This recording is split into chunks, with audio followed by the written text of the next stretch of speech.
Hello everyone, welcome to another mini blog. দিনটা ছিল পরের দিন বিকেলবেলায় গেছিলাম আমরা দাদুর বাড়িতে, মানে আমার মায়ের মামার বাড়িতে। দাদুর পেয়ারা গাছে দেখি ছোট ছোট পেয়ারা ধরেছে। সেই কতদিন পর এলাম, দেখে মনে হচ্ছে সবই যেন পাল্টে গেছে। এটা হচ্ছে দাদুদের ঘর, বছরে একবার হলেও দাদুর বাড়িতে আসতাম। আর এটা হচ্ছে দাদুর পুকুর। একসময় এই পুকুরে এত মাছ হতো, আমরা মাছ ধরাও দেখেছি, আবার খেয়েওছি। তবে এখন সেরকম মাছ হয় না।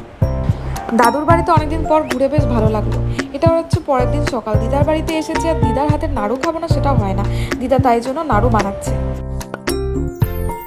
তারপর মা সকালে রান্না করছিল, এখানে লাল শাক আর কচু হচ্ছে। আর বাজার থেকে এনেছিল নদীর ছোট ছোট ময়া মাছ আর পুঁটি মাছ। গরম গরম মাছ ভাজা বাড়িতে নিলাম, এই মাছের স্বাদ তো আর সেখানে পাওয়া যাবে না। মা তারপর কচু দিয়ে ছোট মাছের ঝোল করছিল। এটা তো আমার খুবই ভালো লাগে খেতে। তোমাদের কেমন লাগে আমাকে কমেন্টে জানিও।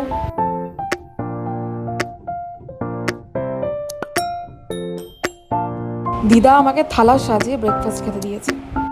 দিদার বাড়ির সামনে একটা বড় বাতাবি লেবুর গাছ আছে, গাছ ভর্তি লেবু।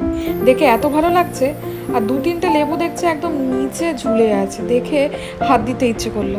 আর এটা হচ্ছে দিদার বাড়ির সামনে তুলসী মঞ্চ।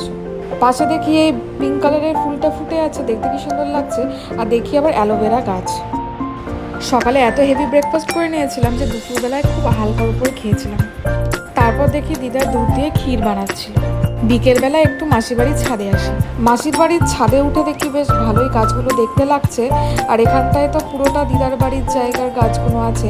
আর এই কাঁঠাল গাছে সেদিনকে আগের দিন দেখলাম তোমাদের, আজকেও দেখি ওপরে এসে বেশ বড় বড় অনেক কটা কাঁঠাল ঝুলছে।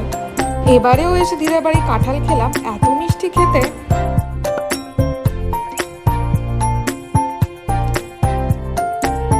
আর ওই যে দিদা গ্রিলের কাছে দাঁড়িয়ে আমাদেরকে ছাদ থেকে দেখছে। আর পাশে দেখি নিম পাতার গাছ আছে। এটা কি গাছ আমি ঠিক বুঝতে পারলাম না। তখন দেখি বেশ কালো ঘন করে মেঘ করে এসেছিল। ছাদে কিছুক্ষণ ভালোই ঘুরলাম। 3 দিন দিদার বাড়িতে খুব আদর খেলাম, তারপর বাড়িতে চলে আসি। ভিডিও কেমন লাগলো জানিও, বাই।